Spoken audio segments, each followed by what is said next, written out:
hello. Welcome to Real Talk with Pastor Z and Bishop T. We are in the house. We welcome you to another week of our broadcast. We know a lot of you all was waiting for us to get on. We are here.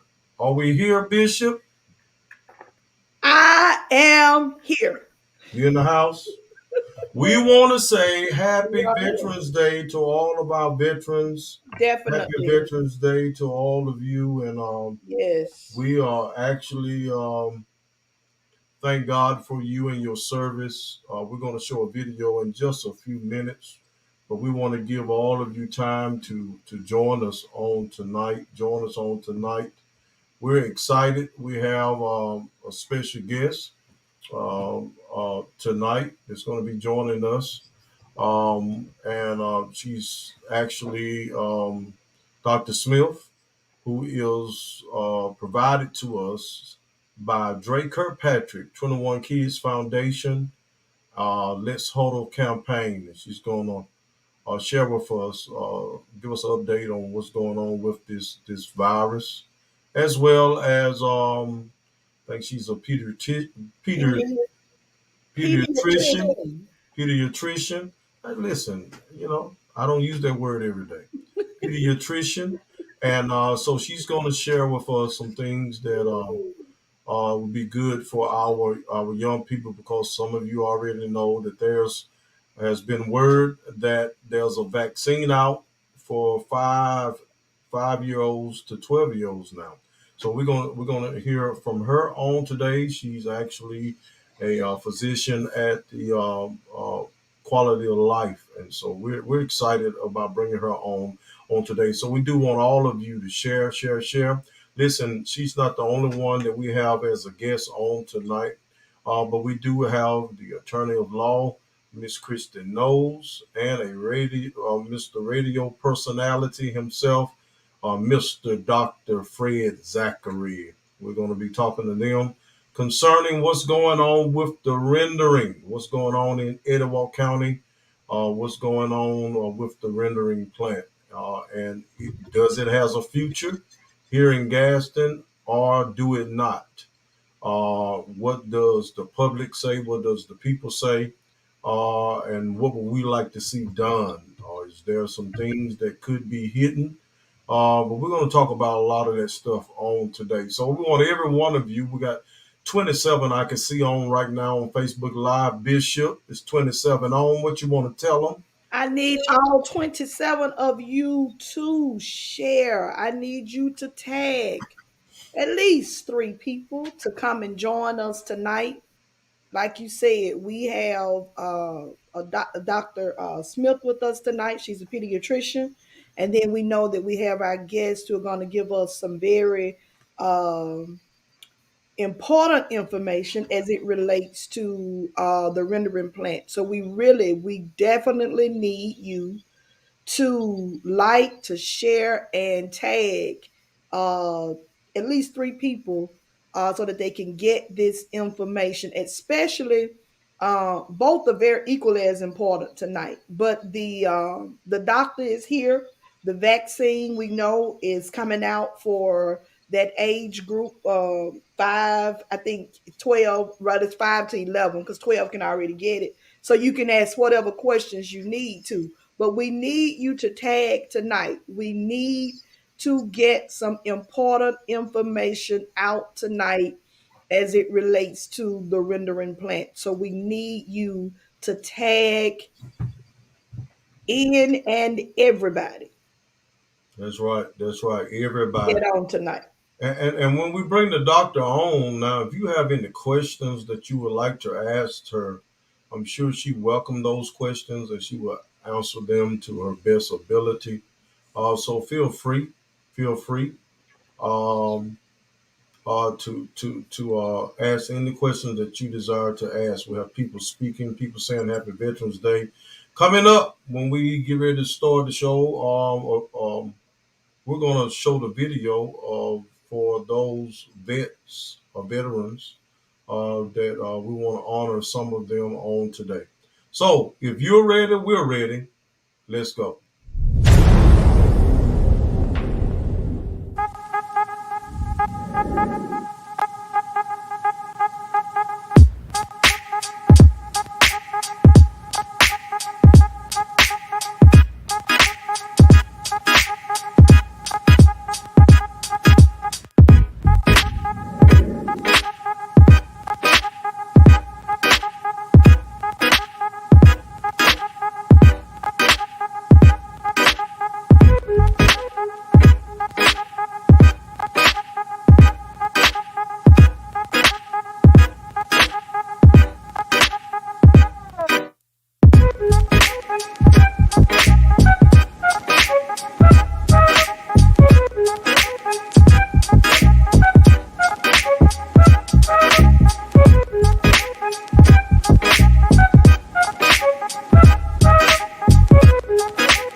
Can I ask you something before we start? All right, you want to start if you want to. I just need to go back and look at that show where Mr. Zackary was on. I need to know what was so funny. He said something. I think Did he say something? I'm gonna tell you what happened. We had just got through talking to Mr. Worthy. He was telling us about the foolery that was going on at City Hall, and when we brought Mr. Zackary on, he said they still acting foolish as usual, and He didn't laugh. He didn't crack us laugh. well, that's him. I mean, he'll slide on in there real quick. Now he'll Okay. crack you up though. Yeah, it was funny. That was real funny. Uh, we're saying happy Veterans Day to all the veterans on today. We see that we have a large group on today, Advanced Etowah. We're glad to have them to join us and have all of you to join us. Listen, if you know of anyone that is a veteran, we gave a deadline on trying to collect photos to put together somewhat of a video to give a tribute to the veterans. We did get a few photos, and we're going to play that video in just a few minutes. But just in case there are someone that you wanted to get in on the Veterans Day, or you wanted to say Happy Veterans Day to, you can always comment, type in the comment their name and say Happy Veterans Day to them. So, Bishop, we're going to go to the video now, and let's give a tribute or honor to all the veterans. But here's just a few veterans that was able to get in on this show this time. Let's take a look.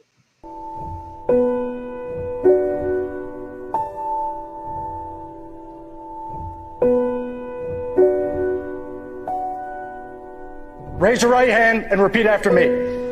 I state your name. Do solemnly swear. To support and defend. The Constitution of the United States. Against all enemies. Foreign and domestic. And to bear true faith. And allegiance to the same. That I will obey. The orders of. The President of the United States. And the orders of. Those officers appointed over me according to regulations and the Uniform Code of Military Justice. So help me God.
We celebrate Veterans Day on the anniversary of the armistice that ended World War I, the armistice that began on the 11th hour of the 11th day of the 11th month. The timing of this holiday is quite deliberate in terms of historical fact, but somehow it always seems quite fitting to me that this day comes deep in autumn, when the colors are muted and the days seem to invite contemplation.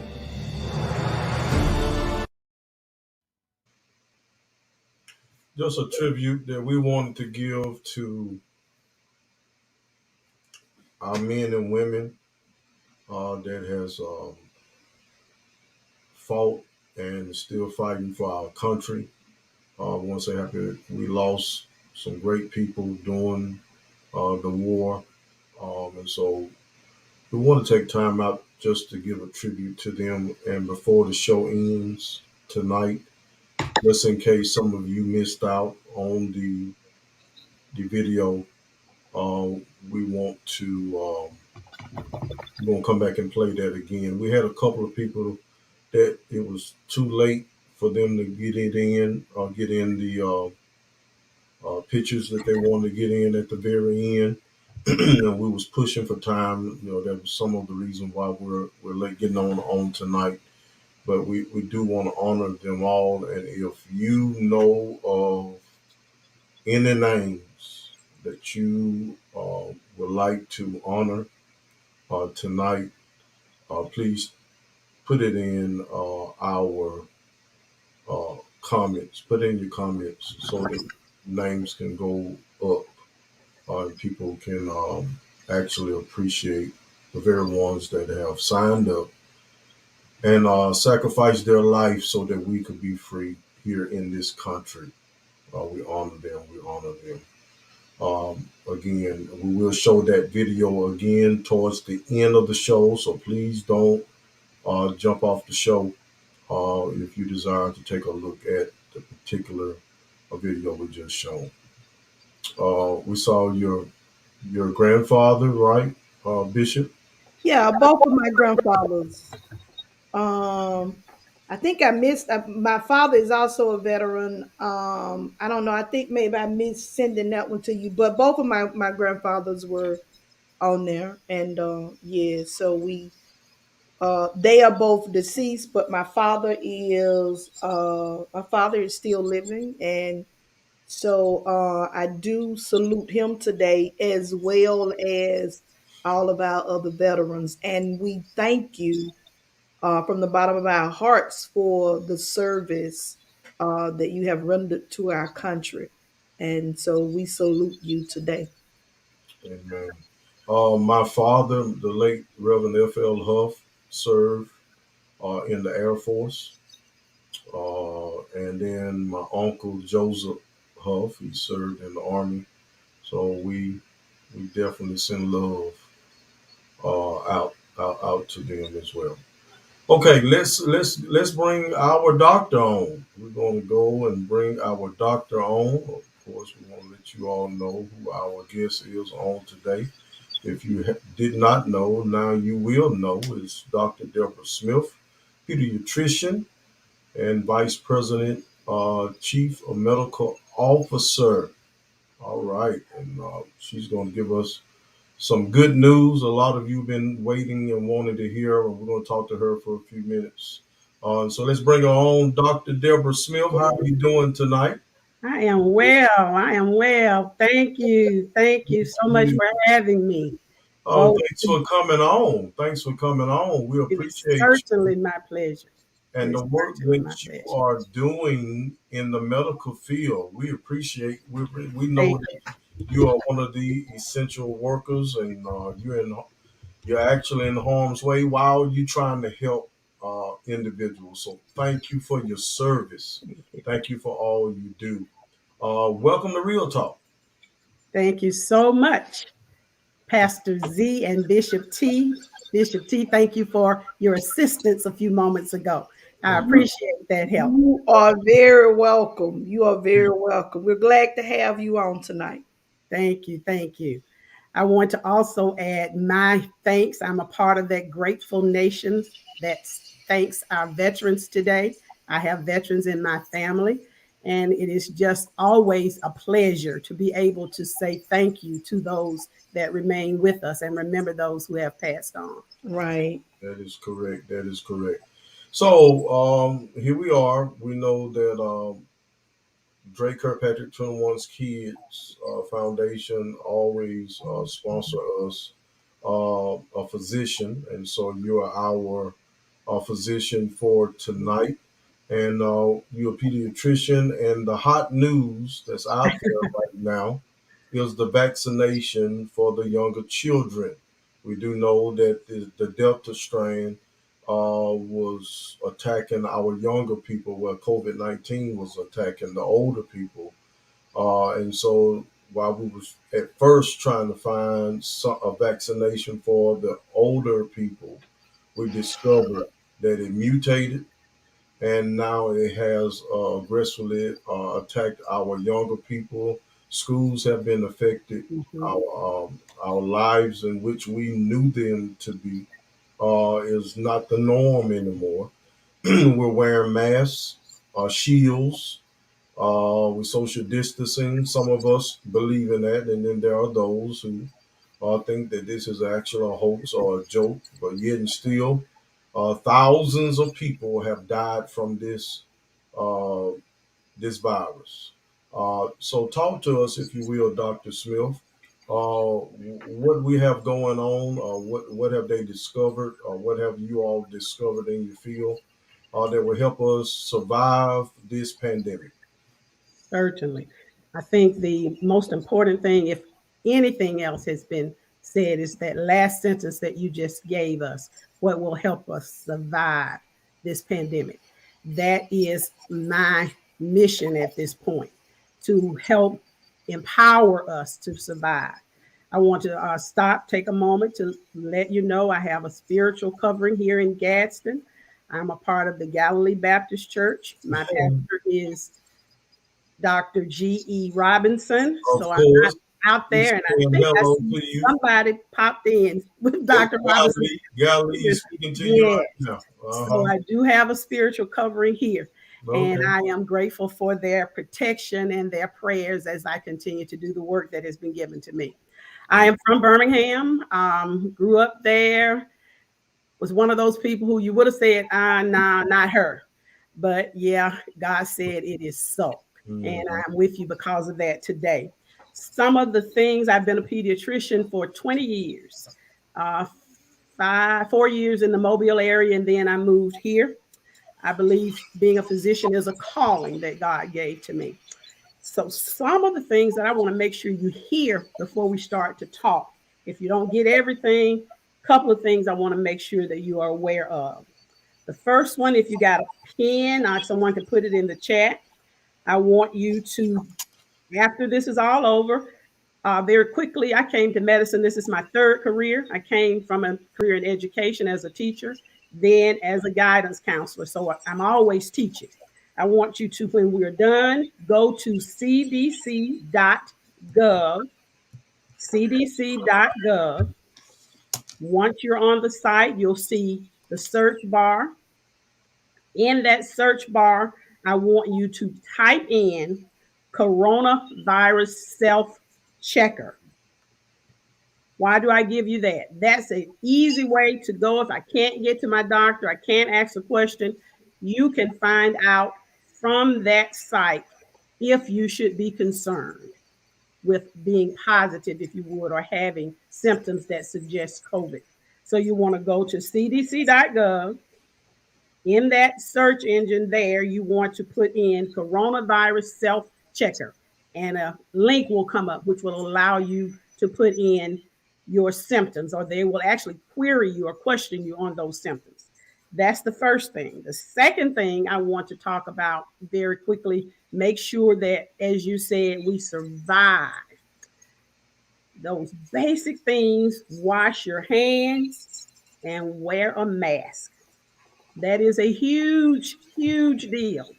I'm going to stop and give you a short. Your mask should be here. If Mm, it's here, you don't have on a mask. that's right. If it's here, you don't have on a mask. You could have left it in your car. Right. I ask you to think about this momentarily. If I go to my kitchen right now and cook bacon, plain old everyday bacon, the person in the bedroom is going to come out and say, what? Who's cooking bacon? That's Think right. about COVID the same way. You can't see it. If the person 2 feet across from you in a room and you're going to stay there is emitting the virus, you can't see it, Can't but see you it. have an easy protection of a mask. I'm often asked, when do I wear it? All the time. If you are around people who don't live with you, meaning they don't share the same roof with you, and you don't know their vaccination status, you always wear a mask. I'm going to step out a little bit. I may get some flack for it, but going to church and sitting with your mask on the side of your ear doesn't help. Mm. Mm. And we want to say the what I get is God is going to protect me, and hallelujah, He does. But there are some things like common sense. You have something as simple as a mask, but you would rather wear it on your ear. And then I hear, oh, I can't breathe. Well, you can't breathe dead. So I need you to wear a mask all the time. If you don't know that the person you're with has been vaccinated, you need on a mask. I'm teased at work because I just don't take my mask, and I have been vaccinated and boosted. Mm. I wear my mask religiously. I'm a Black Baptist woman. I got a mask. I got a mask for every occasion. I got a mask. I got a mask. I got masks with scriptures on them. I got masks that say pretty since 1908. I Mhm. got masks that say black girl magic. I got a mask that says happy birthday. I have masks. They are cheap. I get them from Amazon. I look at what I'm going to wear and I go to Amazon and buy me a mask because I'm a Black woman who wants to look good. Buy a mask. There is never a reason for you not to. And then be careful with the people you are around. These are basic things. If you know the person that you hanging out with spends a whole lot of time with a whole lot of suspect folk, and we know we all got suspect folk in our family, then you need to be careful with that. Early on in the pandemic, my mother, my brother, my sister all said, quit your job and come home. It is not worth your life. But I got a calling on my life. It is Mm. not to preach, but it is to teach. And I don't heal, but I treat patients, and God heals. So if I've got a calling on my life, I've got to do what He's called me to do. Thus, I continue to work. In fact, I was exposed today to COVID. I had to stop and think, okay, do I need to get a test? And then I say, well, no, Deborah, you don't. You just were exposed today. You're not positive today. And guess what? You've had 3 shots. So, all of those things that we know to be true that will allow us to survive. And one last general comment, and then we'll move on.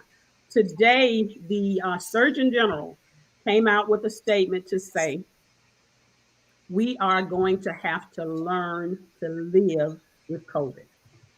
That's a huge statement,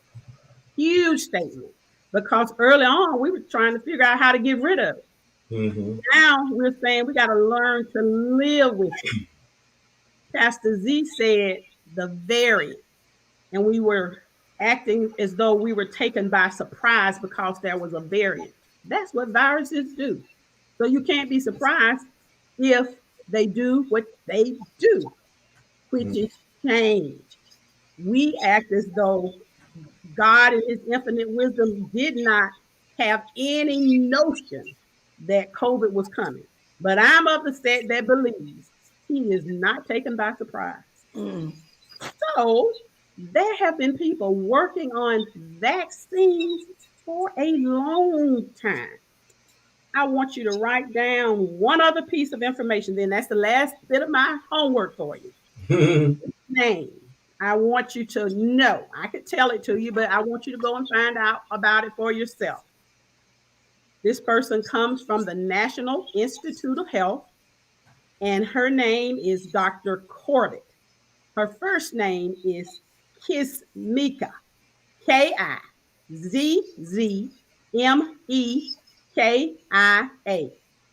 Dr. Kismeka Corbett, Corbett.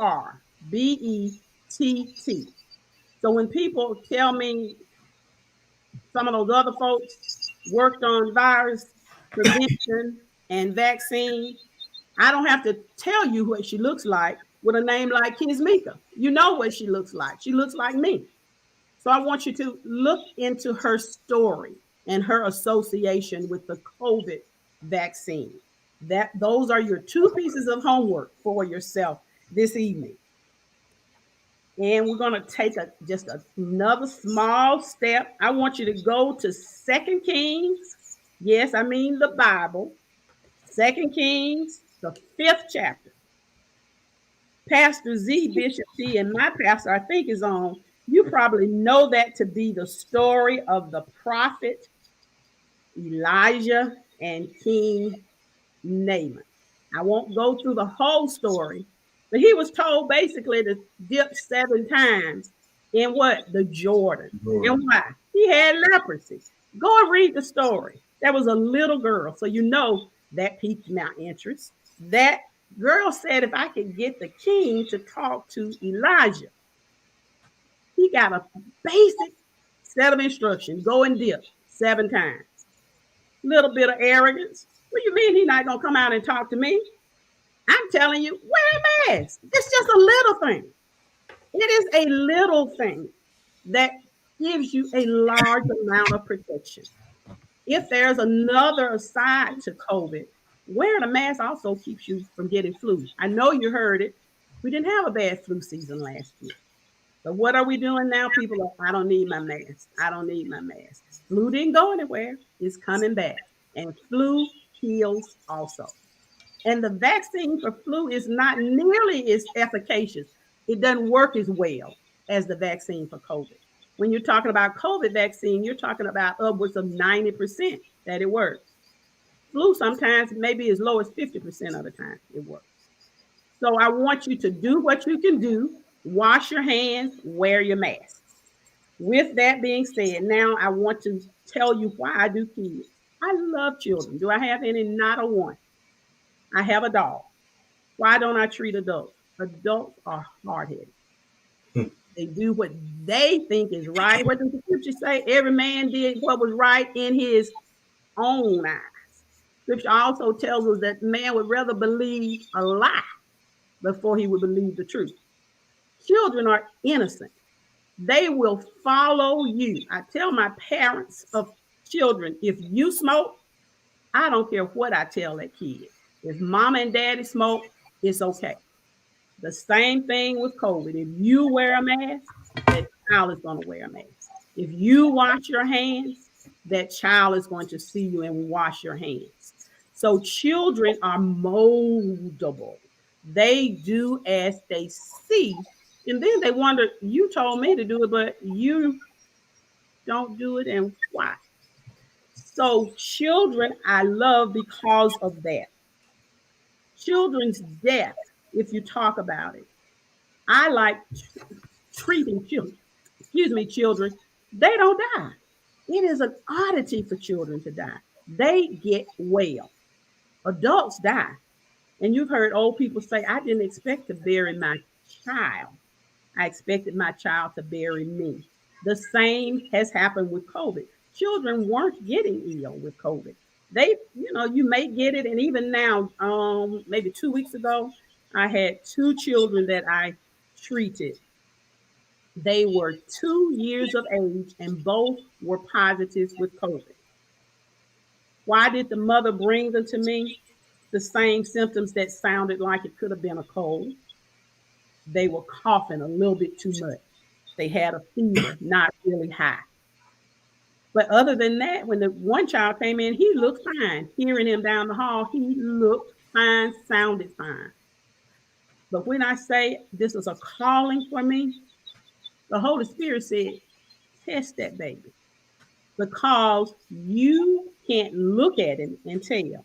And if a mother tells you something is wrong with her child, most of the time you need to listen.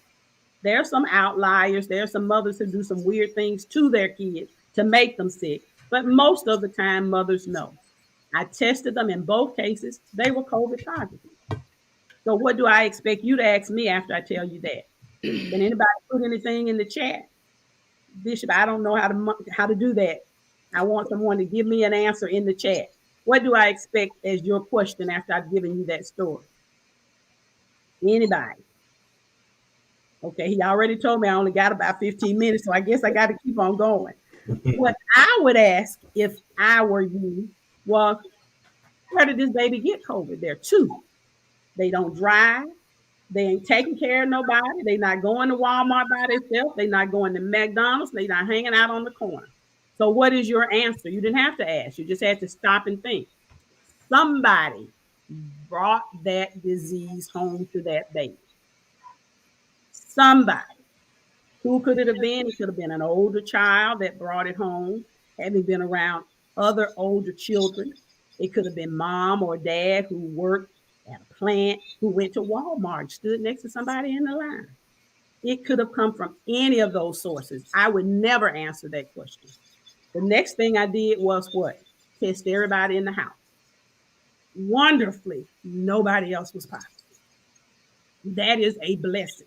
And I said to the grandmother, I believe, you don't be upset that the baby got COVID. You thank God that nobody else in that house is sick. And nobody is definitely sick. The child did well. Couple of weeks, we retested, COVID was gone. Nobody else showed. Excuse me, nobody else showed COVID. So children tend to get well. We dealt with a variant that brought it to our children. When you think about ages in children, younger children, who knows the first cause of death in younger kids? 1 to 4 years of age, I think you would be surprised to know. It is accidental death. When I say children do well, they get colds, they get better. They may have a little strep throat, they get better. Generally, children don't get sick. Now, that doesn't mean they don't get cancers. That's on the list. That's number 3. But generally, they are going to do fine. One of my mentors when I was in medical school told me, children are going to almost get better whether you do anything or not. And how do we know that's true? How many of us grew up with your mother taking you to the doctor every time you got sick? It didn't happen in my house. I can't speak to your house. My mother would sometimes take me to the pharmacist and ask the pharmacist what he thought should happen. Didn't go to the doctor on a regular. So kids tend to get better. So now we're dealing with something where kids potentially may not get better and end up dying. That number, you should ask, is really small. But what I hear as a rebuttal to, I don't need the vaccine or my child doesn't, we don't get sick. The percentage is so low, it's less than 1%. But I always say, if the percentage is that low, would you want your child to be the one that dies? That means it's 100% if it hits your house. I don't care how low that percentage is. So we want to vaccinate. And we were told just a moment ago that the vaccine has been approved. Can a 4-year-old get a vaccine? Since I can't figure the chat out, the answer is no. The age is 5 and up. And you hear I always tell people, you got your degree from CNN. I get my update from CNN, quite frankly, a lot. There's only one vaccine that will go that low in age. When I mention brand names, it is not an endorsement. It's simply the fact. Pfizer is the only one that goes down to 5 years of age. And they can vaccinate all the way up.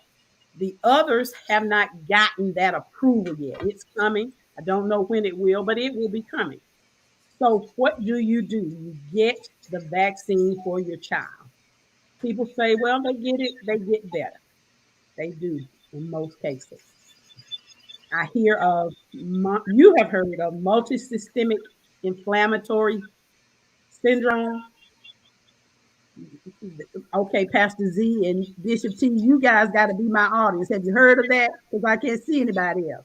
I'm going to say it again, multisystemic inflammatory syndrome. Have you heard of it in children? I Okay. have. Not that great that you haven't heard it, but this is an opportune time that you do hear it.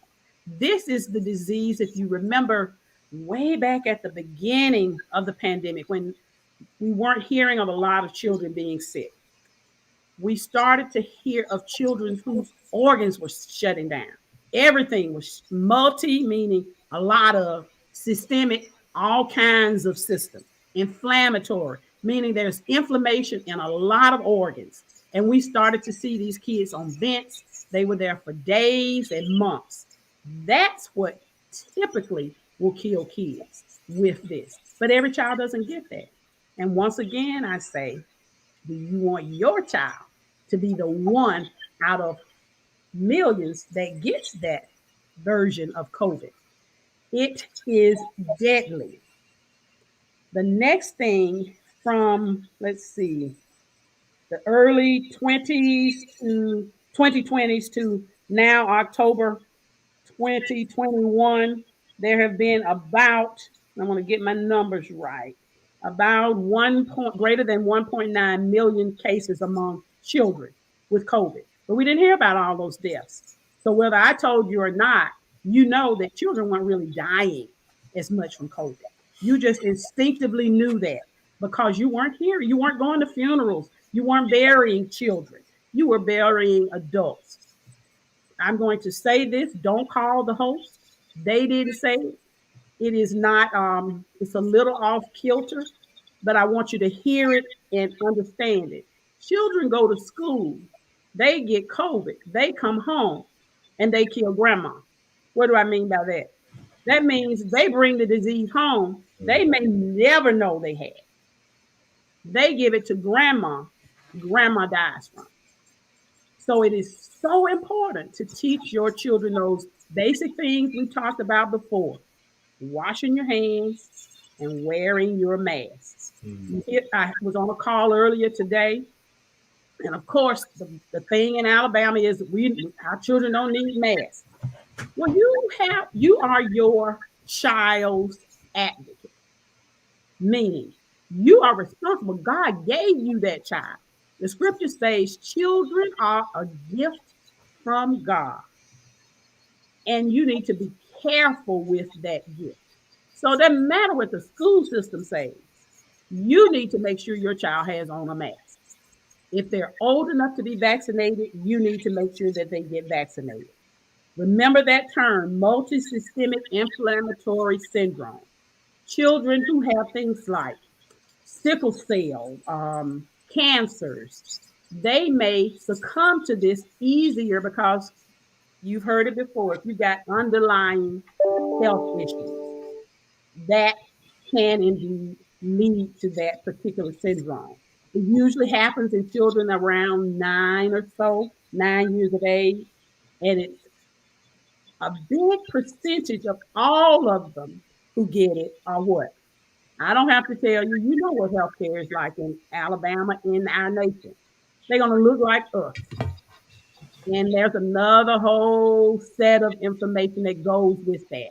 Why do we get sicker? Why do we get sicker when we get diabetes? Why do we get sicker when we get any blood cancer, breast, any of those? There's another whole conversation for that. But the same is true with COVID and kids. We want to make sure our children are protected. There are a couple of things I want to make sure you are aware of as well. The one question that just screams to be answered. They just came out with that vaccine, from what I see, for children. But they've had the vaccine for adults for a long time. Why should I give my child this vaccine? Is that a question that you heard? I have. Okay. All right. So I don't believe I'm far off. I hear Right. them as well.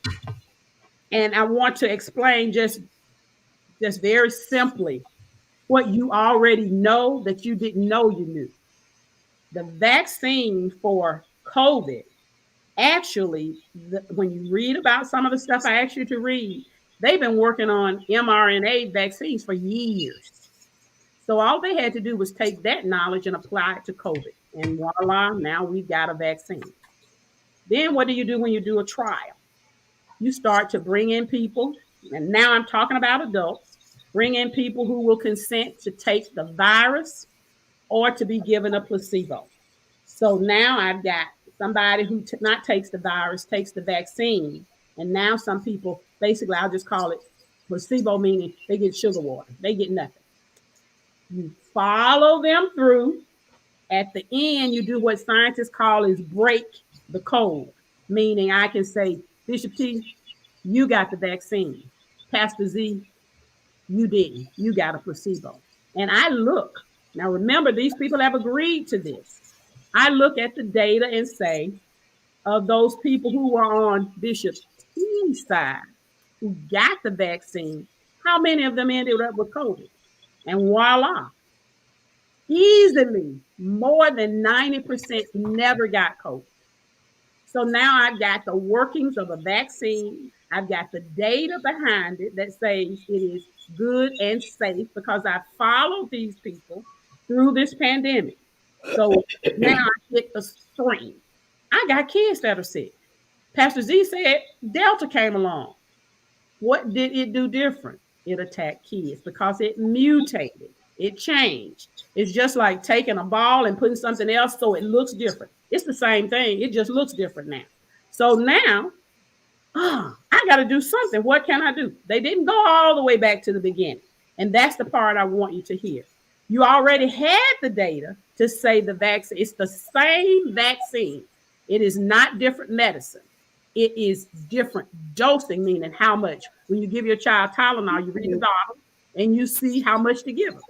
You wouldn't give, I can take an 800 milligram Motrin. I wouldn't give that to a 6-year-old. That's ridiculous because what? It is more, it's like taking a shotgun to kill a flea. You don't need that much to kill the virus in a child. So now I've got the virus. I know it works. What do I need to do? Think about it for a couple of seconds. This is one of those puzzles. You knew this. You just never knew you knew it. Nobody ever explained it to you this way. You knew that this is what had to happen. But now I'm going to explain to you what you already knew. So now I've got the information, but now I need to figure out, do I lower the dose? Do I cut the dose in half? What do I do? So you don't start at the beginning. You start where you are with the medicine you have, and you start to what we would call titrate. What your grandmother would say when you're going to make caramel, you put a little bit of milk in at a time. You don't dump it all in because it'll clump. You're doing the same thing here. You put a little bit at a time and you go up, you go up, you go up. And each time you're doing that now, you're pulling away children to see, did it work? Did it work? So when you get to that magic level, if adults are here and you get to this level and you see the same response, just like making that caramel sauce, I can stop now. I know this amount works with children. So that's why it is not a new vaccine. It is the same vaccine from way back here that we brought through and we tested in children, again, parental consent. But that now tells us I can give half of the dose. And believe it or not, children respond even better. And I always, well, I won't say it that way, but your grandmama said the same thing. God takes care of and foods, right? Children and foods. So now we know back in here, children are protected. And they're protected early in the titration amount. And it works well with them. So that would be the one question. Side effect is the next. I'm trying to run through all the things I think you would want to ask. Side effects, same kind of side effects that you would get with a flu shot. Except guess what? Children don't have as many side effects as adults do. I took the shot. First one, I sailed through it. Second one, sore arm. Just felt like going to bed. Never was sick, but I have a girlfriend who got sick as stink after that second dose. My mother took it. She's in her 80s. She's had both the first, second, and the booster. She didn't bat an eye. So you never know what those side effects will be. Then the next thing that I think I have heard people ask is, if you remember when grandmother used to say, that baby got chicken pox, put them in the bed with the rest of them. Let the rest of them get chicken pox. Well, Right? You've heard that. It is not so with COVID. Why? That would be my question. Why would we not want to just turn everybody loose, say infect everybody else, then we'd all be better for it? You really knew the answer to this too. You just didn't realize you knew the answer. With chickenpox, unlike COVID, how long have you heard of chickenpox? I've heard of it all my life. All my life. So how many people do you suspect have had chickenpox before we ever got to this day? Tons. But how long have we had COVID? We haven't had it that long. It seems like forever, but it hasn't been that long.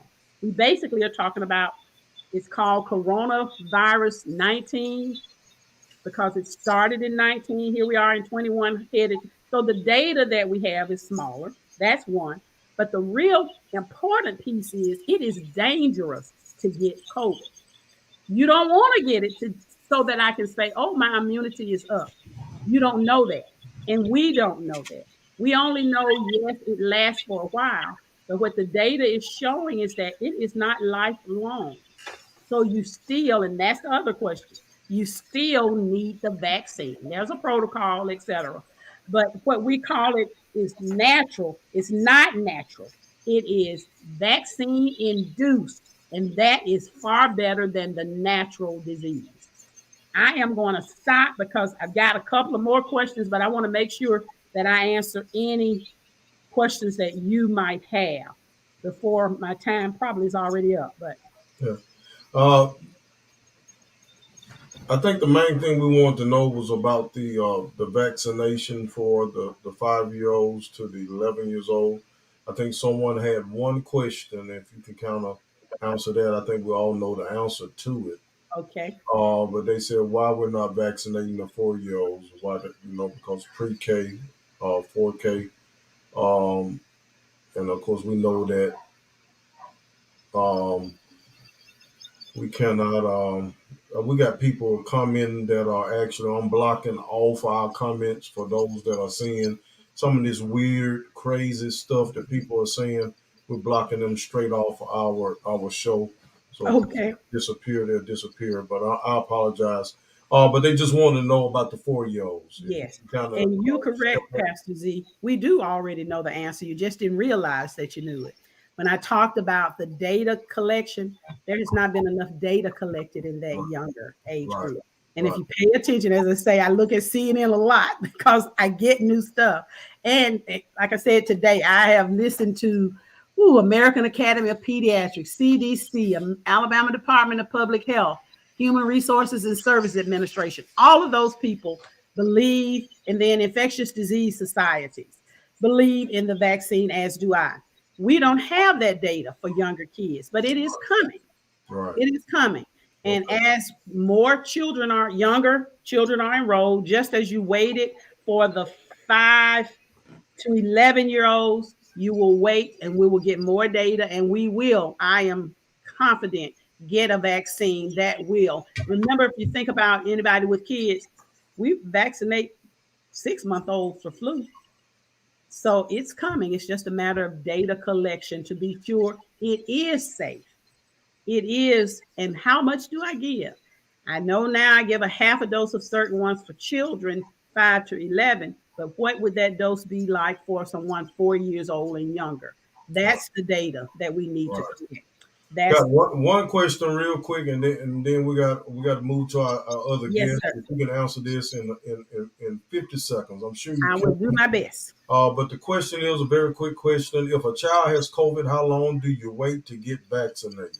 We typically state that we want to give them about 2 months.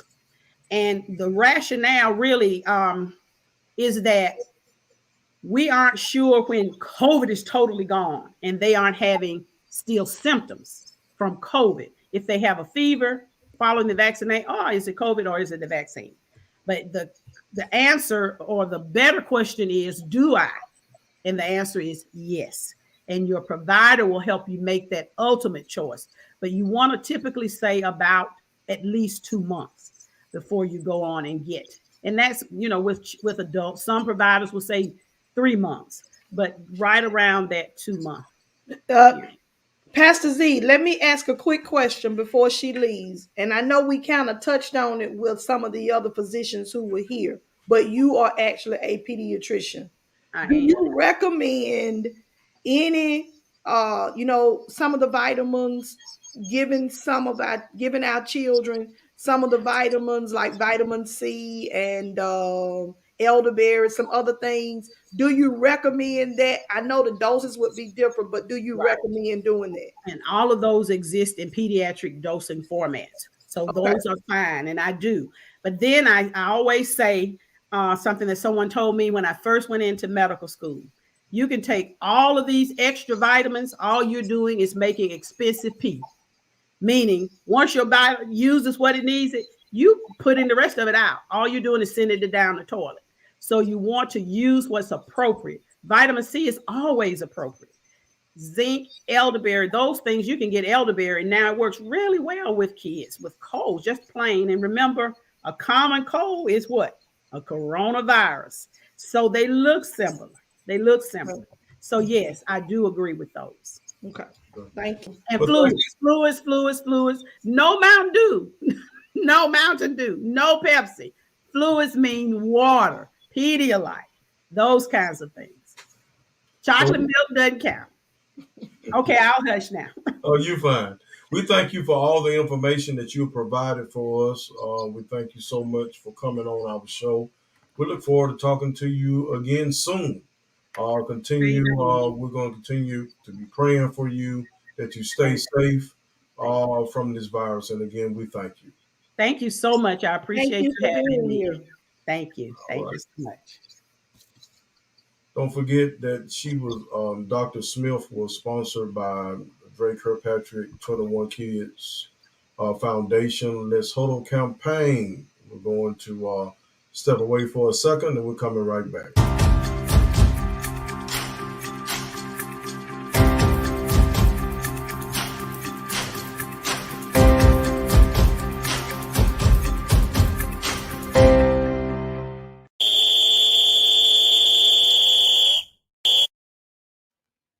All right, it's now time that we bring forth the attorney at law, Miss Christie Knowles. How you doing tonight?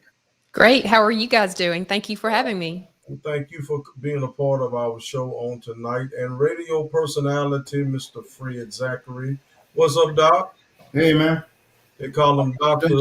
Fred Zackary, aka Denzel. I mean, he got so many names, so we just Denzel have him on today. We come on. I know that y'all been backstage, anxious and ready to talk about business at hand. Business at hand. We've been asking since we started this show what was going on with the rendering. Mr. Zackary educated us on what the rendering was. He said it's not another chicken plant. It's worse than a chicken plant, of course.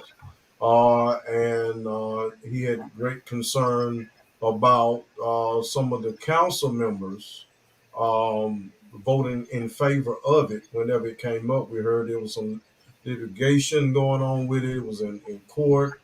Some different things were being done. The mayor had to testify, other things that was taking place. But now we're hearing that there are some things coming down the pipeline that the public may not be aware of that we would like to be informed about. So, Miss Christie Knowles, you care to share? Yes, thank you so much for the opportunity to come and share this update of what's going on in the case and just in what's happening. We've learned that there's a potential at the regularly scheduled airport authority meeting on November the 19th that they may vote on that date on whether or not to sell or lease the airport property to Pilgrim's Pride for the rendering plan. We always knew that we expected, obviously, that this meeting, this vote would come, and quite frankly, we've always expected that the vote would likely be in favor of the rendering plant, simply because we knew that the airport authority had been working cooperatively with the city to recruit Pilgrim's Pride come here, last summer and fall before the public learned of it. So, since they had already engaged in activities to recruit and locate the rendering plant at the airport, why they would think that would be advantageous to the airport, I don't know. But so we didn't really feel that this vote was going to be other than that, since that had been their intention before. And we're hearing that again. So we're hearing that they're going to vote. There's a potential they're going to vote on November the 19th, next Friday, and that we're hearing that the votes are likely remain in place in order to vote in favor of selling the property or leasing the property to Pilgrim's Pride for the rendering plant. So just trying to get the word out, because it wouldn't be the end of the case. There's still legal avenues and the appeals to the FAA and others in order to stop this from coming. But it's a pivotal moment that I think everybody in the community needs to be aware of and to watch. Okay, pivotal.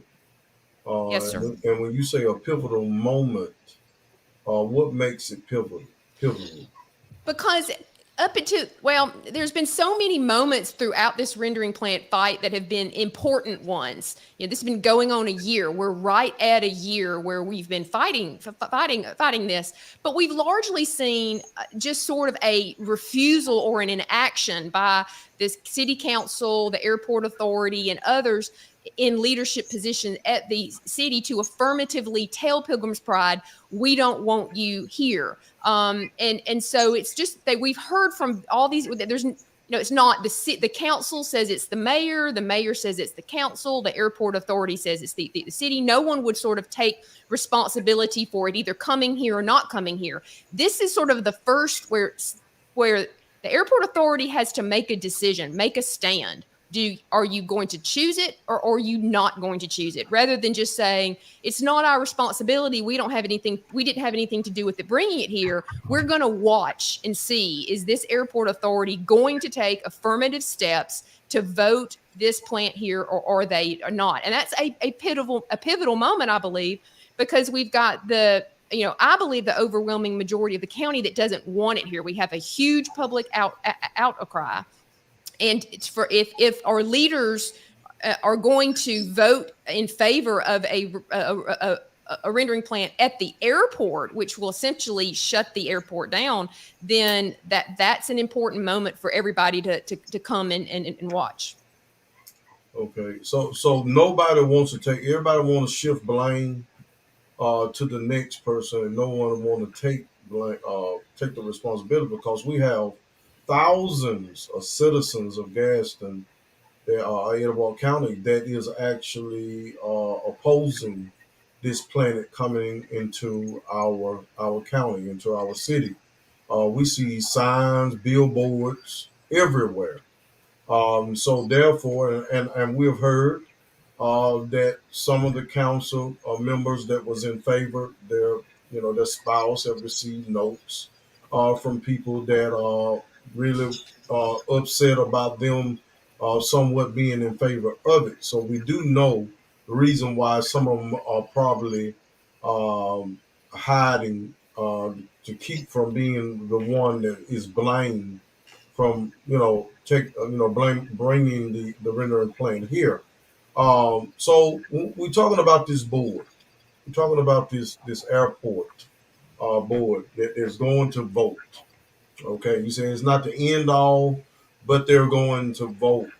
What is the makeup of this particular committee? So there's 6 members currently on the Gadsden Airport Authority.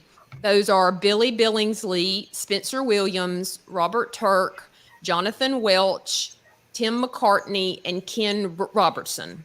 Those are the members that are serving. It's a 7-member board, but there's only 6 on the board at this point in time. And why is that? A member resigned, I believe, and they just haven't filled that spot yet. And there's been a lot of I believe the board is intentionally made up because the mayor appoints them. So the mayor chooses who goes on that board, and we all know that the mayor and Frankie Davis and the IDA, Mr. Hookshire, who kind of spearheaded recruiting, getting Pilgrim's Pride at the airport, and then the members of the airport authority, the mayor puts them on that authority. So we've got a situation that it appears that we have an airport authority that perhaps, rather than looking out for the airport, perhaps is doing what City Hall wants them to do. If I believe that if they choose Pilgrim's Pride and to sell or lease it to them, with the bird strike hazards and the problems that causes at the airport, I just don't see how that can be serving the interests of the airport, and is only serving the interest of someone else. And all I can assume is the mayor is who that is. Let me because this is real talk. I know in during the preliminary when we discuss some things, I want to get to that. We're talking about the makeup, but there was also the urgency for this because as we expect the vote to go from this committee, it could cause divide within our city. Can we push forward to that and really discuss how what we were told as far as the makeup of that board, how we expect that board to vote, and what that can cause for this county? Yes, ma'am, I can, and that does cause a concern, and we did talk and share about that. But there's a 6-member board. There's 3 minorities on the board, so it's 3 and 3, and it appears from what the information we're receiving that it's upon racial lines that that vote may in fact take place. And race has nothing to do with this. The fact that it might break along racial lines has nothing to do with that. It just happens to be the members that are put on there and how it works.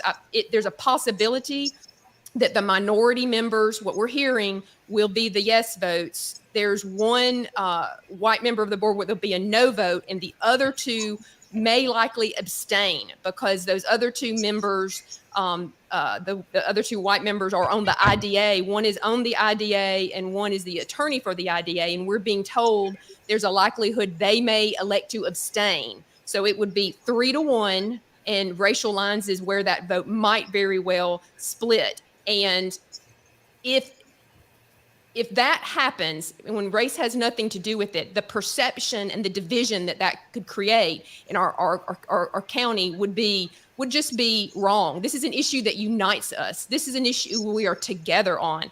And for people to sit and watch potentially that type of vote happen on November the 19th, and for that, and for people to believe that race has some factor to do with that, and to divide us further in that way, is what they want. And that's not the community that we are. That's not what this vote is about. And I think it's important we all come together and understand that as we move towards that day, and come together to watch what they're doing and say, we're not going to let something like this divide us. Let me ask you something. Now, it's supposed to be a seven-member board, but you only have 6 members on the committee. 3 votes pass it? So if a quorum is established, then an abstention would not count. So an abstention would not count as a vote. So in theory, if what we're hearing, anything can happen, right? But if we're hearing happens, there will be 2 abstentions, 1 no vote, and 3 yes. That's what we're being told. Again, anything can potentially happen, but we've got multiple people indicating that that's what the vote could possibly be. And so if that's the case, it could be 3-1 because 2 members would abstain. But getting still, I'm gonna ask you again. Mm-hmm. That passes? Yes, sir. Because an abstention does not count. So you would not count that. So it would be 3 yeses and one no. But okay, and just let me skip forward because you serve as our attorney on the school board. Yes, sir. We was in a situation where I think it was one, two, three, four, 5 people there, and 5 people being there, we had 2 out, and 3 voted in favor of of a situation, and 2 voted against it. But because we're a 7-member board, you had to have at least 4 votes. Now, was that something we recently had happen, It wasn't recently. Reverend? Yeah. It wasn't recently. And it may be because it's a school board. You know, Robert's Rules of Order are going to apply to an airport authority board. And so it might have been, it's just the unique nature and makeup of the rules of what counts and what does not count. So. Well, we know that Mr. Zackary has been dealing with the racial tension that is in Etowah County on his radio show. Is it introspective? Introspection. Introspection. Okay, I got to get it right. He'll correct me. He will. He and his cat. But share with us how you feel about what's going on, because you kind of educated the public on the rendering plant, especially our community, because we was in the dark. We really didn't know why these signs was up and why Christie knows your people was really upset. And all we know is y'all was against it. Mr. Zackary came on and gave us a lot of insight and made us aware of why we should be upset as well. So talk to us, Mr. Zackary. I mean, what's going on? Well, the same old is going on. Selling folk an elixir for nothing. And so when we start to look at the harm that the rendering a plant would bring to the community, I've been told by a number of black folks, well, it's not going to bother us. It'll be in their community. And that's the silliest thing. I won't say stupid, but it's silly because you don't control odor once it floats into the atmosphere. Whichever way the wind is blowing is going to get the scent. And it's not something that can contain, and Pilgrim's Pride does not have a factory where they have all of the new technical stuff. And even with the new technology, it still stinks. And for those of you who have never been to a rendering village, most are much smaller than Gaston in Etowah County. For Russellville. Russellville is the county seat of, I think it's Franklin County. And the whole county only has 32,000 people. Gaston is small, much smaller than it used to be, but we have more than 32,000 people in the county. And to impose this, what I would call environmental hackery into our community for whatever reason, and normally it's about money, and I still believe that. It's about money. It's either about money, it's about greed, graft, and ignorance. And some people use the ignorance as a means by which to accelerate their position into a community. And that's what's happening here. I even heard the president of the council say, well, you know, they built a chicken plant over there when I was growing up or something, and or the steel plant or whatever, and they didn't care about us and making it a us versus them. It's not there. And nobody would tell you that anybody is less pro-black than I am. And so when I say that this ain't about race, it is not about race. It's about somebody making some money. And then you have to look at the politics of it. Mr. Guyton will, I guess, I hope, I pray, will not be back as mayor. You got 3 or 4 council people that are not. Mr. Hooks does not live in Gadsden, so he's not concerned about the smell coming to Gadsden. And some of the others are retiring and moving to Orange Beach and other places where they're building and buying condos. So they're not going to smell the plant that is proposed to be ingested. They will wander off into the rainbow and leave us here with the worst stench you can ever find in a community, and a community that's already deteriorating and not having any growth for the last 50 years, likely never to grow. And you often hear folks talk about Gaston, Domo Gaston to be another Birmingham. That's a racial slur. We know that. But we sure don't want it to be a Hobson City either. And I'm not disparaging Hobson City. Gadsden needs to thrive and be able to keep its kids here and bring some different industry here. It's just nonsensical that you would have people on the board. Now, let me say this. Mr. Billingsley got appointed to the board after he wrote a letter to the city council. That's when he was appointed in favor of the rendering plan. And his thing, from what I've heard him say, is about jobs. Well, the only kind of jobs you can think about in your vision, your imagination for our young people to have, who are getting a good education in the Gadsden public school system, who are often going off to college and want to come back, the only kind of jobs you can think of, visionary jobs, are jobs at a death plant. That says something about his vision. Right. And then it's just my opinion that no appointed board should be in the position of obfuscating the will of the people. You can't do that. You just can't do that. And stop being bamboozled by folk that are absolutely stupid.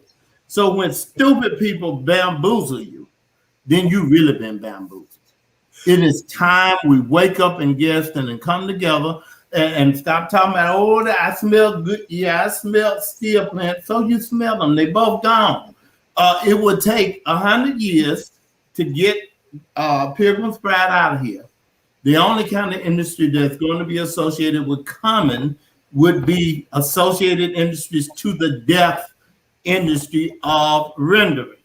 That's what's going to happen, people. You can pastor the biggest church in a doo-doo bowl you want to. It'll just be a big church in a doo-doo bowl. You can have the biggest, fanciest house in the neighborhood that you want to have.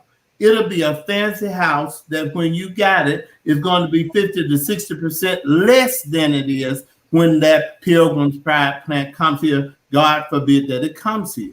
So you're talking about less taxes because fewer businesses are going to come. We have got to stop this from coming. Now, let me give you a little quickly. I'm not going to, I really enjoyed Dr. Smith. I could listen to her all night.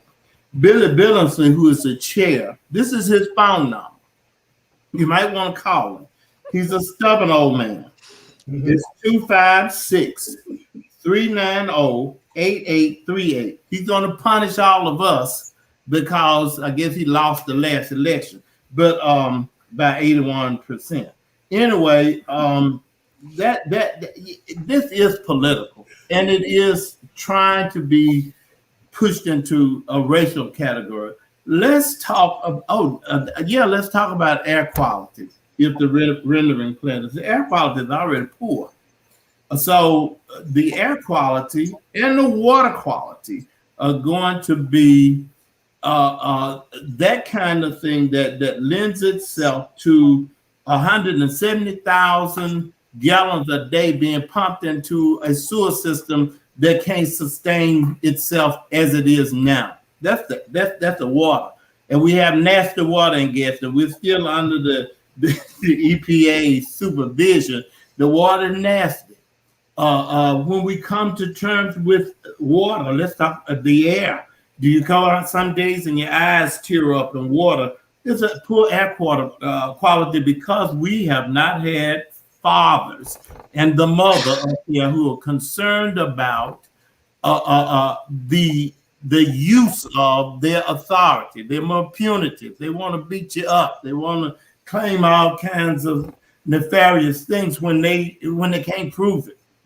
And so it's always punitive. It's just always punitive. Let's beat up the constituents. Let's push back on the community. Oh, my feelings were so hurt. Well, hell, you knew when you ran for public office, people were going to get on your nerves. Mm-hmm. You can't be all things to all people, but what you can be is right when you know it's right, and admit when you are wrong. And so the other thing about this whole thing, I hope some young people are listening, young people who will run for office, because the minimum age up there, but Derek Williams is the youngest person up there, and he's not woke, but there are many ways you can change this. One is by running for public office and being honest and having some integrity when you run. The other thing, as citizens, to learn what is going to happen in this town. This is a town. This doesn't even meet the standard metropolitan index for being a city. We call it a city, but it's a town. I call it a village. But we can have a nice, sweet smelling village. We don't have to be stunk up in the village. So let me ask a question. Let me Yes, ask you there, Mr. Zackary. So are we sure that those three minorities will vote in favor? I know Mr. Turk, and I know Spencer Williams, and I know Billy Billingsley. Now, out of those three, I know one probably would vote for it. I don't know about the other two. Now, which one do you know would? Well, you think would? It's real talk. We know Billingsley and the mayor. They in cahoots. We're not a fool. But let's ask the question. Okay, because they Loretta Hardy has been asking quite a bit of questions on here tonight, and she made the question. If they're going to abstain, if it's a conflict, then while they're on the board, why shouldn't someone replace them? But then she asked the question, who appoints to the board? And she found out through, I think Advance Edwalt shared with her, or Reba shared with her, that the mayor appoints and the council approves. Right. So we know that if the mayor is for this particular project, then the people he put in place to approve things is going to be for the project. Now, the slots that these different individuals are holding, because I heard that I think the power company have a spot, and they send someone from the power company to represent on the board. Am I right? That's Mr. Williams. Mr. Williams. Mm-hmm. Okay, so let me ask you a question. So every spot on the airport board, can you tell me who are they I know Mr. Williams is representing, but is there a spot for like the power company and another company that they send to represent on the board, or they just send individuals? No, sir. And I'm not sure Mr. Williams is representing the power company. He works for Alabama Power. Right. I don't know if he work at his vote, if he's representing Alabama Power, should be directed by Alabama Power. But we don't know where that comes. Alabama Power was founded right here in this community. I would hope they don't want to destroy their founding space, that where it was founded back in 1906. And I just don't see them being amenable to destroying the place where this wonderful company was founded. Now, Mr. Billingsley and Mr. Turk, I don't know how they're going to vote. But if I had to bet, I would put my money on them voting with Sherman. And because they have allowed themselves to be co-opted into this mess. And Mr. Billingsley is a fine gentleman. I remember the same church, but he don't know nothing about aviation. And he is mean, real talk, right? Another rattlesnake. And when he sets his mind on something, whether he had the appreciable information or not, that's his mind. Yeah. And he's been put in a position, a very powerful position in terms of what's going on right now without the right sets of information. All he has is loyalty to the master. Let's take a look at Sister Loretta. She's very in tune and interested in our conversation tonight. She said Yeah, the difference in chess and checkers. Somebody is playing chess, which means they are playing Strategically. strategically Exactly. and not in the favor of the people. So they are placing people. So can I let me ask this question? So are they placing? Are they? Is every district represented on that board? No, my understanding is that it is not represented, that there's not each district that they could have done it that way, but that's not how the board is. Okay. And I love her comment. That is it. That is exactly what I've been comparing these votes for the airport. It's a chess game, and they know. I think in my opinion, is everybody sort of knows how everybody's going to vote. And so the members that are going to abstain know, well, we can abstain because the votes are there, and we don't have to take the heat for voting yes. We can just abstain because we know the votes are there for it to a pass. And I could be wrong about that, but that seems to be how this chess game is playing out. And if in fact it is, then all that type of vote would do is just divide us and cause people to be upset for reasons they shouldn't be.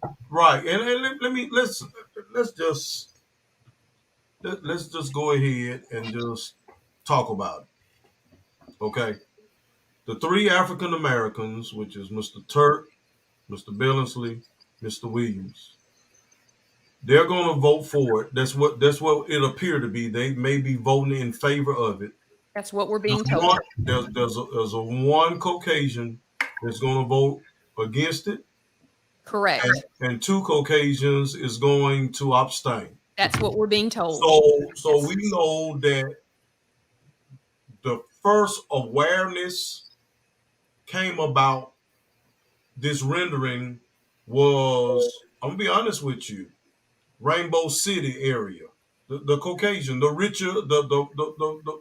richer white people. Can I say it like that? No one get offended. Okay. So I saw signs everywhere, and it takes money to do these billboards and signs everywhere. So stop the rendering. Didn't even, matter of fact, I was sitting in my truck when I saw a lady put one in the yard at Walnut Park and say, stop the renter. And I said, ma'am, can I ask you a question? Because I've seen these signs everywhere. I don't know what this is. She said, you haven't heard? I said, no, ma'am, I haven't heard. What is that? And so she kind of shared with me for a minute. And I'm saying, okay, they're pulling themselves together. They're coming together. And they're trying their best to stop this. Now, if those three African Americans vote for this and no one else of color, black or brown people, vote for this, you follow what I'm saying? And the white people don't want this. That's what we're talking about, the racial tension that will come about in our city. It makes it look like we want it, and Ms. Knowles, y'all don't. When in all actuality, that's not true. Exactly. That's not true because I don't want it. And I don't know what Bishop T want, but I can tell Mr. Zackary don't want it. But I don't want it here because I feel like we're bigger and better than a city that all we can do is hang chicken. Exactly. We need to instead of bringing all these restaurants and car lots and mattresses places in here, we need to bring some industries in here. And if they invest into the school system, okay, if you invest into the school system, then you can bring some industries here. I mean, and that's where we at. We're in a position where if this pass, which I hope that we don't have any puppets on this committee. Now, Mr. Zackary, you know I can't stand puppets. People You may that not be able to it's, stand this then because you it, got it, puppets. it's an insult to me to tell me how to vote. It's an insult. Put me in a position, give me information, let me toss it around in my head, and when I ask the questions I need to ask, I feel comfortable making the decision I need to make. But I do not like people telling people which way to vote, and actually, it's illegal to do so. So, so let me ask a question because I hear everything that's being said, and Mr. Zachary gave out Mr. Billings's number. What needs to happen? What needs to be? Is there? Do we have a strategy? Is there a strategy to combat what they're doing? What do we need to be doing? Because however many viewers we have on tonight, what can we do to combat, or what have we gone that far to come up with the strategy? So we've been fighting for 12 months, emailing the airport authority board in the city and fighting locally to try to get our local leaders to stop it. They could have ended it a long time ago, but we're still here. So we've already done.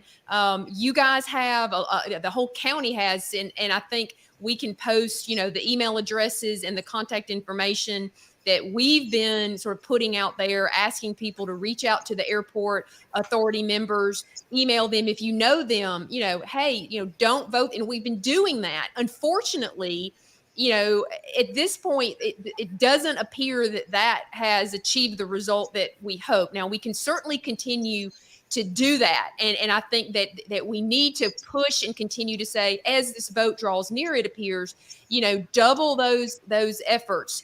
But a lot of it is if the hope is we can change it. But if it's not, let's say that it happens the way this chess board appears to be laid out. What we can't let that do is divide us.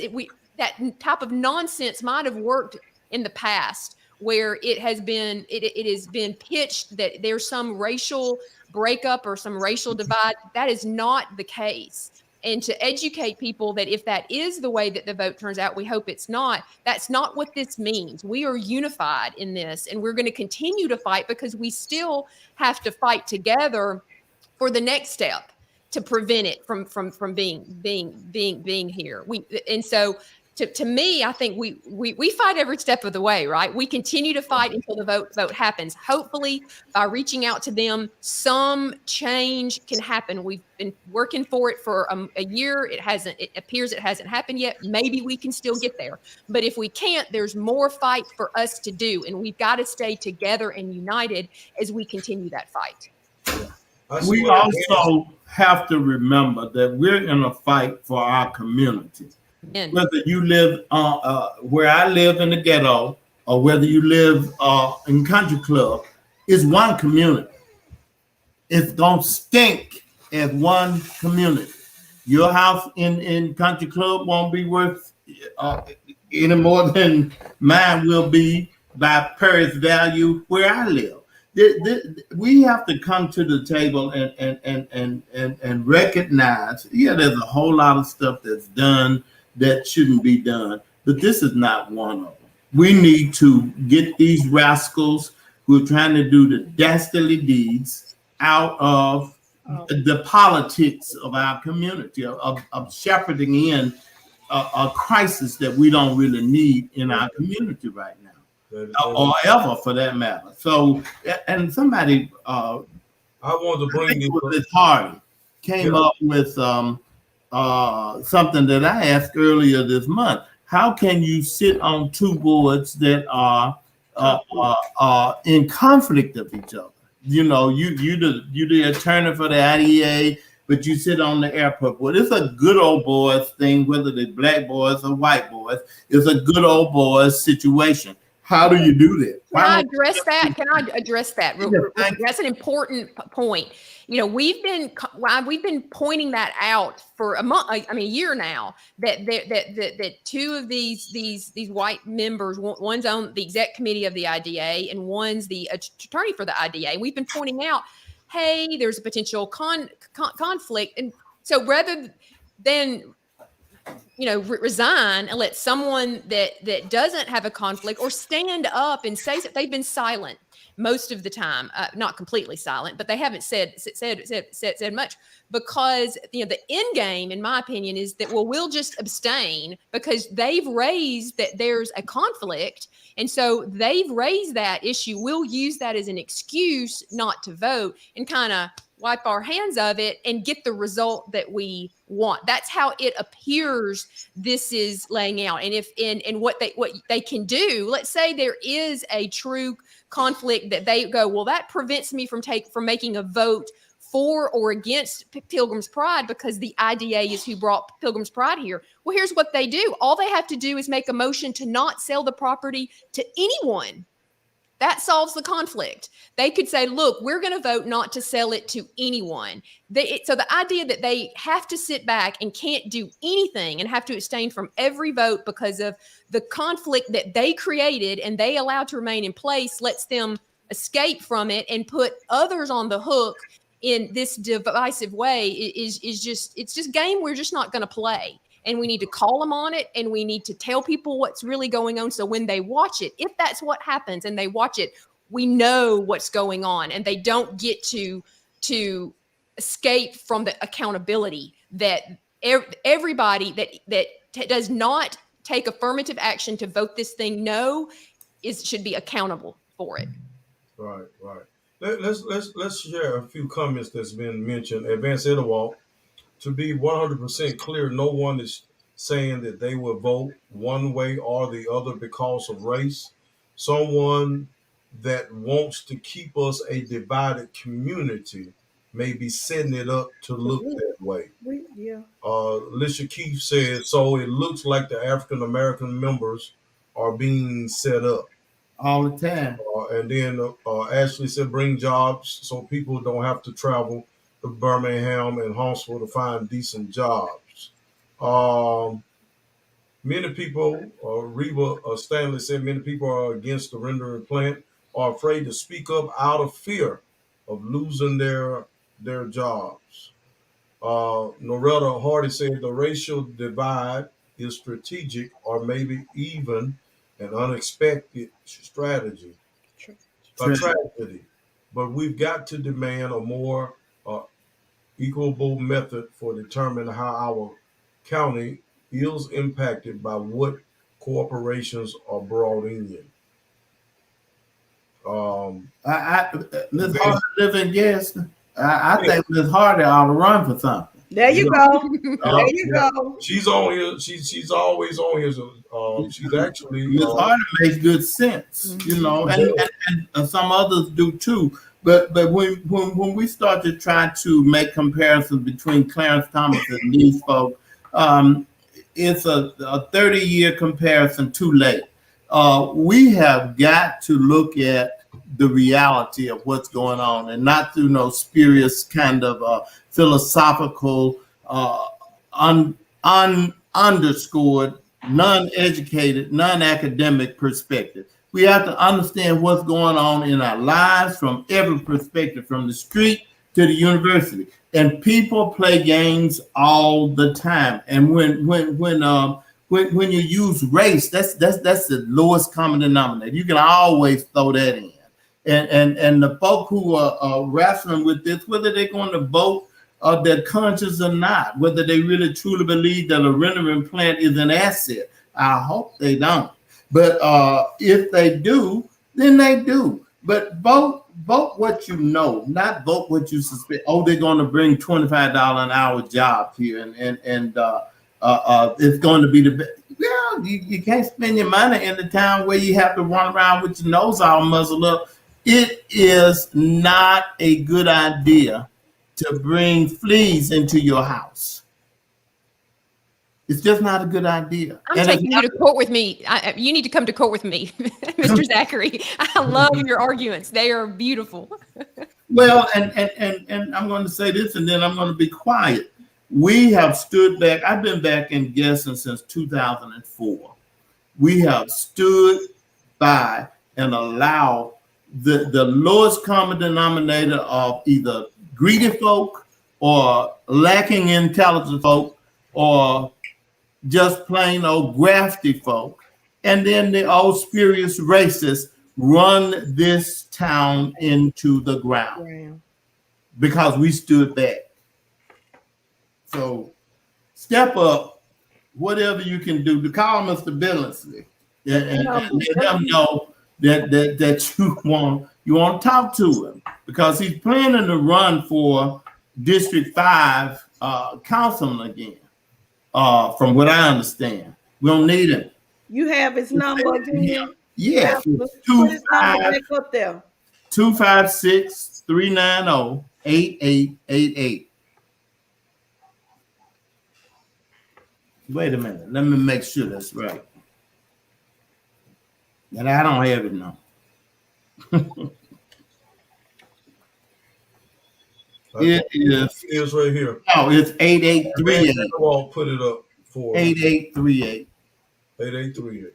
390-8838. I can't read my own writing. But Ms. Hardy, you gonna think about running?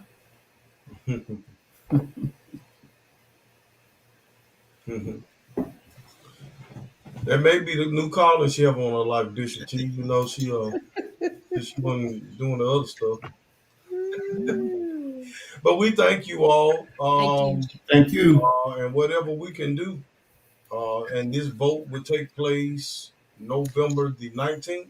That's what we're being told. The formal agenda for the meeting should come out at the beginning of the week. And we'll certainly, keep everybody updated, but that's what we're being told, is that their regularly scheduled meeting on November the 19th at noon. Most of their meetings have been at the venue, so we'll know precisely the date and the time and where it's at the beginning of the week, and we'll keep everybody updated as we learn more. So that is a public meeting? Yes, sir, it is. Would you send us those emails as well? So that we yes, we will. Yes. We're going to continue to stay on top of this, Bishop T. Thank you. We're all about trying to make our community a better community, keeping our city informed. We're going to be heavily assisted by Mr. Fred Zackary. We're going to be heavily dealing with this campaign this coming year. We're going to have candidates on. We're going to have debate on our show so that people can see, and make their own opinion on who they would like to vote for, because City Hall has to change. Yes. It has to change for the better. Absolutely. For 8 years we've been, and longer. It's been going on for so long. We got to do some things. We got to do some things, and we got to get involved. And we got to unite as what Mr. Zackary would say, the village. We got to unite and don't let people play us against each other. That's right. Before we go, I want to just hip your audience to a couple of things. First of all, the county is not charging $2 a day late fee for your late property tax, which is an enormous amount of money if you own, a little bit of property, and you're paying late, not because you want to, because you have to. And the maps are being drawn, the new district lines are being drawn. So some of us will be drawn out into places where the vote is going to be diluted even more. The county lines are already drawn. So, you gotta touch base with these things. They know we're not interested most of the time, so they do what they want to do. And when it's settled, it's all been done, like that 10-cent sales tax. But anyway, just keep in mind that if you can pay your sales tax on time, it's no longer the same late fee. It's $2 per day. Mm. You know, when you start talking about thousands of dollars, that can add up in a hurry. Yeah, correct. All right. Well, we thank you all. Thank you. Our guests on All today. right, thank you. In a way that we can help continue to unite our city, our county, please let us know. We appreciate Same it. here. Same here. Thank you so much, Reverend Huff. Thanks. Thank you. Thank you so much, Bishop T. Thank you. And Mr. Zackary, of course. Oh, well, thank you guys for sitting through my litany of conversation. I appreciate all of it. Have a good one, Doc. All right. Happy Veterans Day to all of you, to all of our veterans. We did do a video, and we're going to sign off by playing our video, if that's okay with you, Bishop T. Yes, that's fine, Reverend Pastor. Okay, to all of our veterans, happy Veterans Day. We hope that you enjoyed our show on today. A lot of information that was shared with our Dr. Smith, as well as with attorney at law, Christie Knowles, and radio personality, Mr. Fred Zackary. We see Bishop T's yawning, so it's that time. It's a little later. I've had a very busy day. Thank you. You didn't ask me how my day was today. I had a very busy day, and it's just been. I'm just kind of fatigued. That's all. I understand. I am too. I mean, it's 8:15. Yeah, sure, it's not boring or anything, but I've been going. I understand. You've been going. Thank you for your concern. Of course, got you. You're so precious. Okay, to all of you veterans, this is just a tribute to you for the service that you have rendered. You all have a blessed night.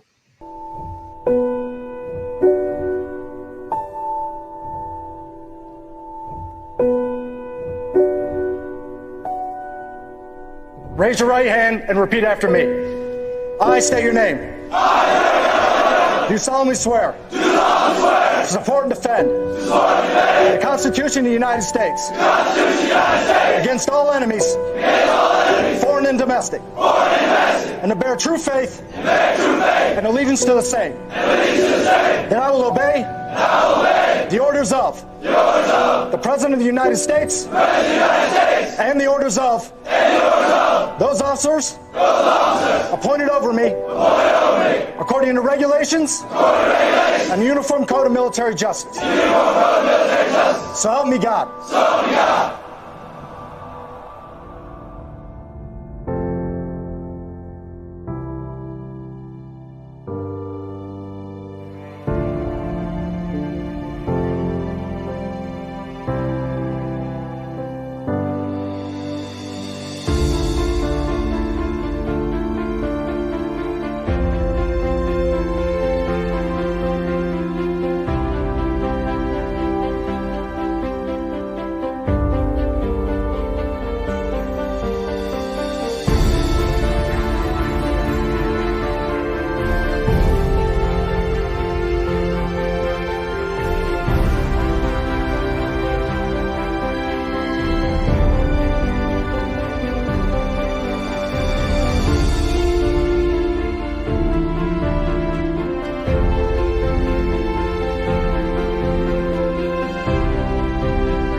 We celebrate Veterans Day on the anniversary of the armistice that ended World War I.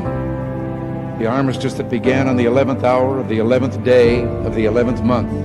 The timing of this holiday is quite deliberate in terms of historical fact. But somehow it always seems quite fitting to me that this day comes deep in autumn, when the colors are muted and the days seem to invite contemplation.